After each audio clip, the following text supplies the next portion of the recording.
There are 3 specific shifts every leader needs to make in their first 6 months in a new role. In this episode, we're going to cover these 3 shifts so you don't miss them. Because if you are late and not aware that these shifts need to happen in the first 6 months, you might be losing credibility as a leader. My name is Ramona and I'm the host of the Manager Track podcast. Now, I want to be clear. I said the shifts that need to happen within the first 6 months. There's a lot of talk about the first 90 days, and you can find a lot of information on the Manager Track about that initial 3 months period as well, and what you need to do and what you need to avoid in order to set yourself up for success and earn trust and respect with your team and your senior leaders. But what we're going to cover today are the first 6 months in working and supporting hundreds, if not thousands, of leaders through their leadership journey. I've noticed that these shifts are often overlooked or delayed beyond the 6-month period.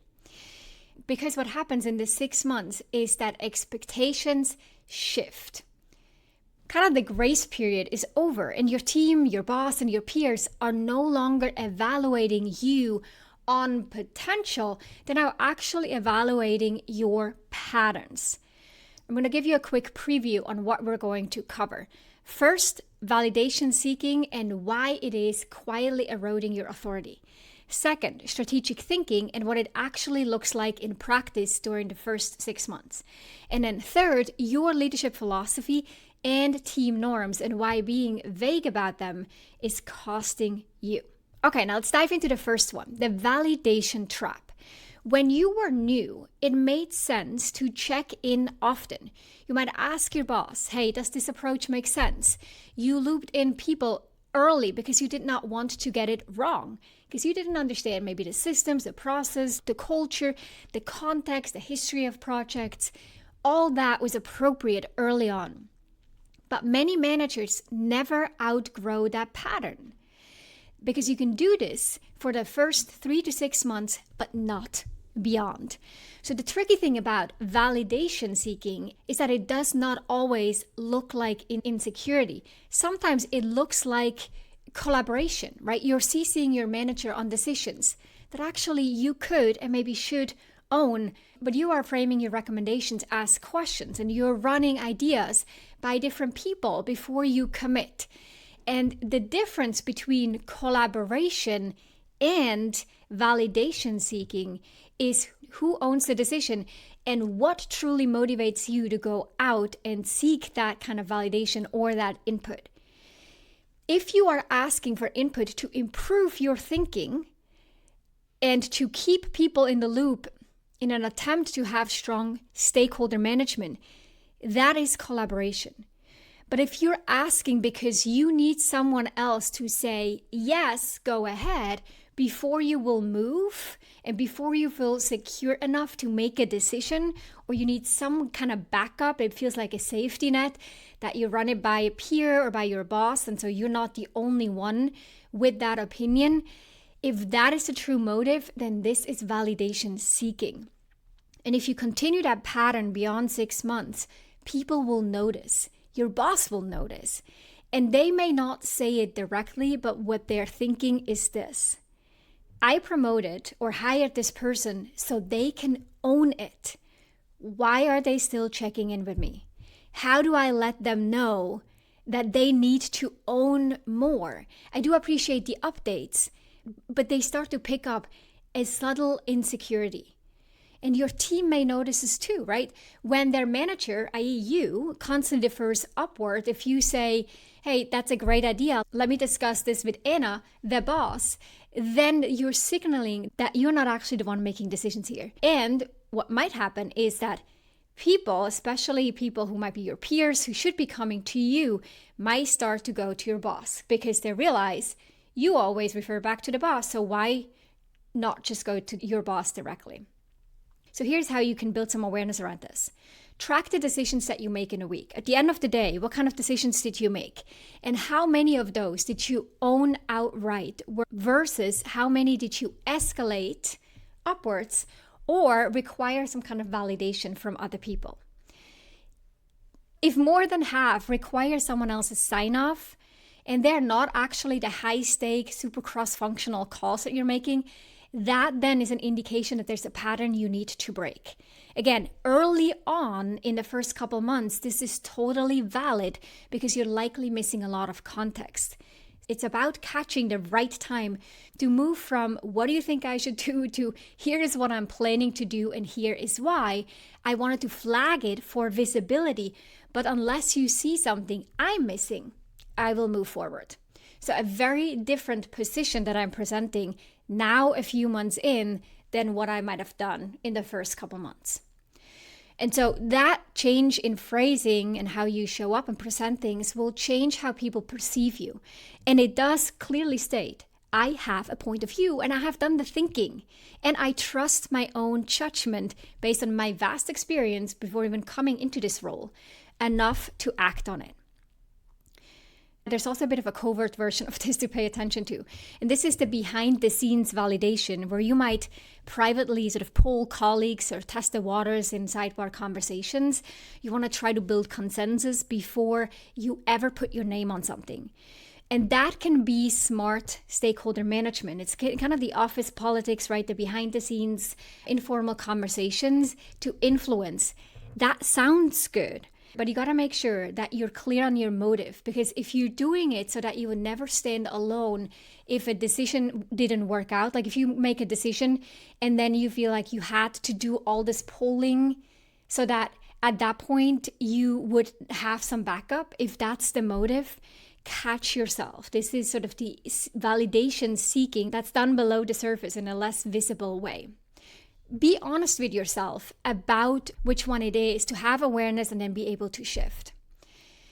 The second one is moving from execution to strategic thinking. So when you're new, your value comes from getting things done and learning things, especially as you move into a new role.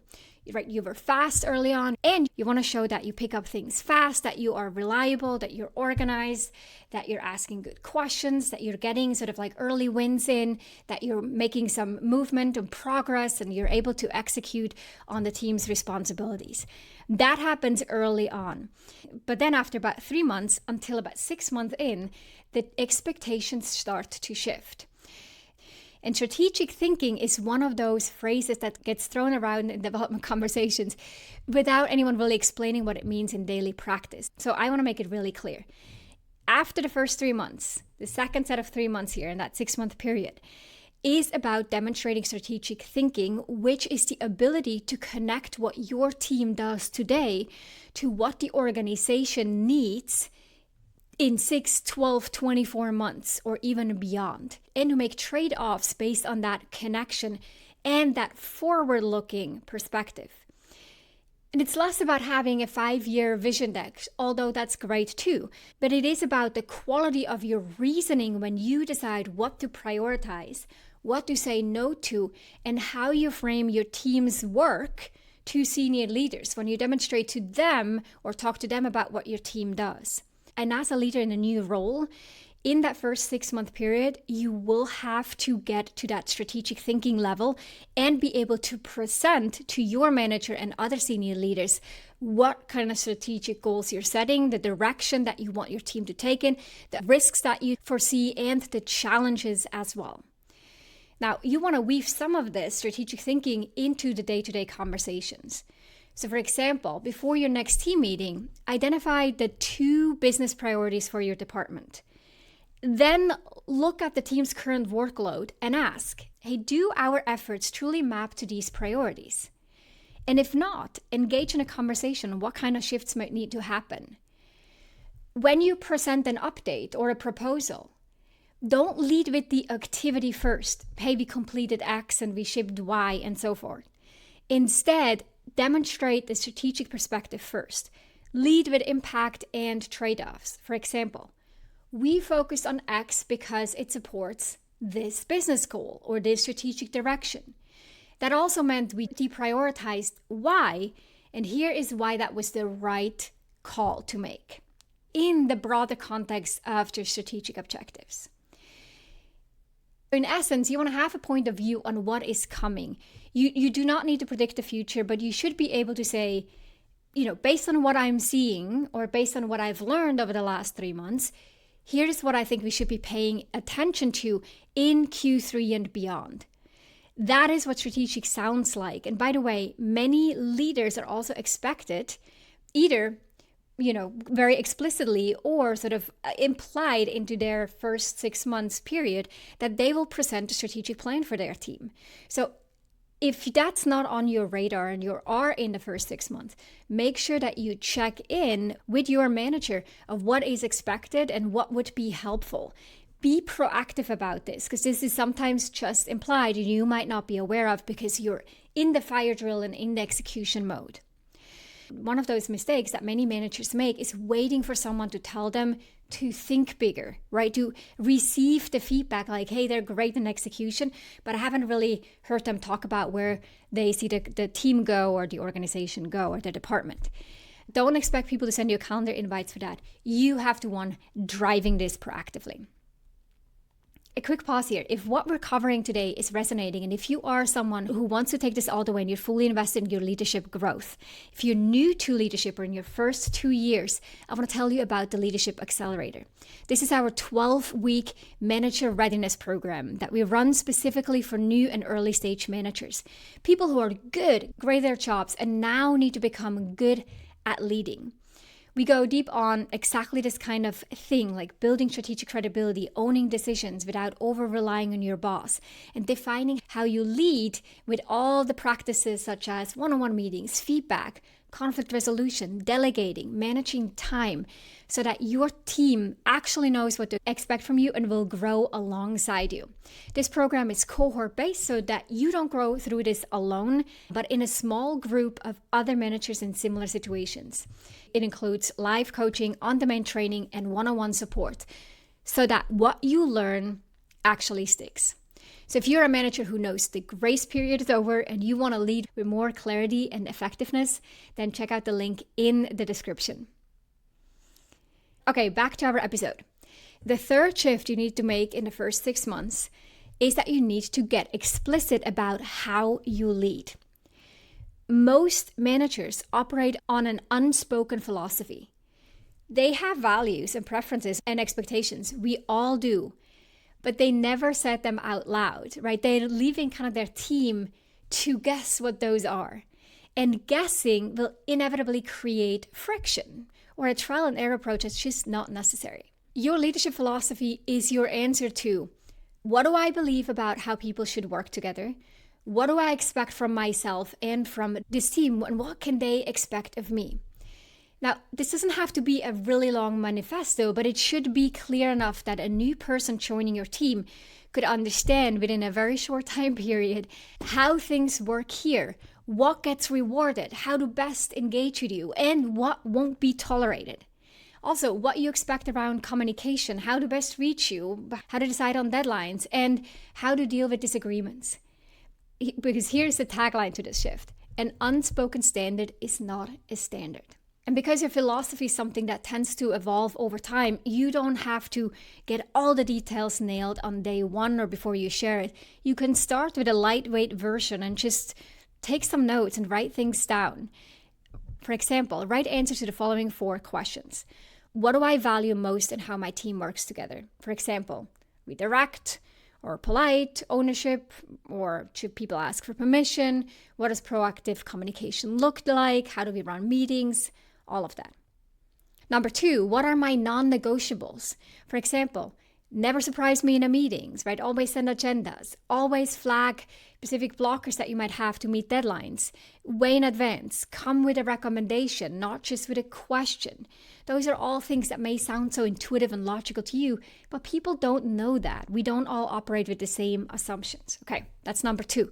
Number 3, how do I make decisions? Do you want input from the team before you decide, or will you decide quickly and then adjust as you go? Or should the person closest to the work decide unless it affects another team? Get really clear on how decisions are being made. And then the 4th one is, what does good look like on this team?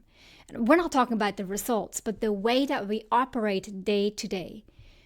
What would someone observe if they were shadowing us for a week and all the practices that actually make us a high-performing team? What are those things? So get really clear on the behaviors that lead to high performance in your opinion. And once you have your answers, share them, right? In a team meeting, in a one-on-one, it becomes a shared document. And especially as it relates to that last point around the behaviors or the norms, so to speak, it's a good idea to ask for the team's input as well, because ultimately you as a team should come up with the collaborative norms and the behaviors that foster this high-performing environment. But you as a leader can also come in and kind of start that conversation based on your own expectations. Your philosophy doesn't have to be perfect, right? I said that earlier. It's an iterative process. But once you put something down and you're communicating those things explicitly, your team no longer has to guess, and they actually start operating from a shared set of expectations. Now, of course, the big thing here is that you have to hold yourself to it. If you say you value directness, but then you get visibly annoyed when someone pushes back on your idea in a meeting, that contradiction will undermine your entire philosophy.